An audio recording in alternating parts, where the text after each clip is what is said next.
আসসালামু আলাইকুম, সবাই কেমন আছেন? আশা করছি সবাই অনেক ভালো আছেন।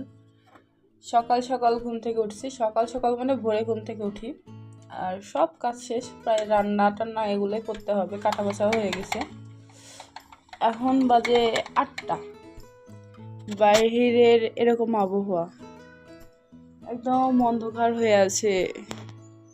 তবে আমার বেশ ভালোই লাগছে, ইদানিং শীতটা খুব উপভোগ করি, কেন জানি বুঝতে পারি না। এখন শীত খুব ভালো লাগে, আগে ভালো লাগতো না, এখন খুবই ভালো লাগে। কুয়াশা হলে আরও বেশি ভালো লাগে।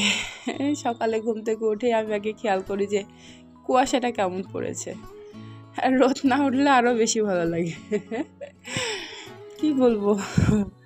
আর যাদের ছোট বাচ্চা তাদের একটু টেনশন, আমার তো রাসানটা একটু বড় হয়ে গেছে, এই জন্য এত টেনশন নাই। দুপুরে রান্নার জন্য রান্নাঘরে চলে আসলাম, একটু টমেটো কেটে নিচ্ছি। প্রথমে ভেবেছিলাম যে মাছ দিয়ে রান্না করব। কিছুদিন আগে একটা ব্লগের ভিডিওতে দেখেছি টমেটো ভেজে মাছ দিয়ে ঝোল করেছে, তো আমি এই জন্য টমেটো ভেজে নিচ্ছি, কিন্তু মাছ দিয়ে রান্না করব না, অন্যভাবে রান্না করব, সেটাও দেখাবো আপনাদের। কালকে রুই মাছ এনেছিল, সেই রুই মাছের কিন্তু এই যে পেটা কিংবা ভুঁড়ি যেটাই বলুন, খুবই সুন্দর, কিন্তু একদম তেলযুক্ত। আমি এমনি লাড়িগুলো ফেলে একদম তেল আলা রেখে দিয়েছি, আর পোটকা দুইটা মিলে প্রায় মনে হচ্ছে 1 পোয়ার মতন হবে। এগুলো আমার বেলকুনিতে গাছ। আমার এই যে এই 2 টবটা আমি কিন্তু ছাদে রেখেছিলাম, এই যে গাছ যেগুলো বড় বড় হয়েছে, বিলাতির গাছ এগুলো।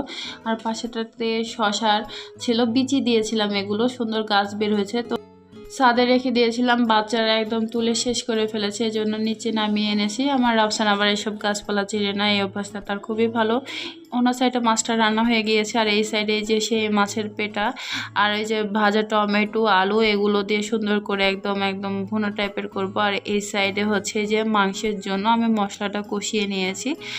আমি আজকে যে ভেড়ার মাথাটা রেখেছিলাম আর একটু মাংস রেখেছিলাম, সেটা মিশিয়ে রান্না করব আজকে।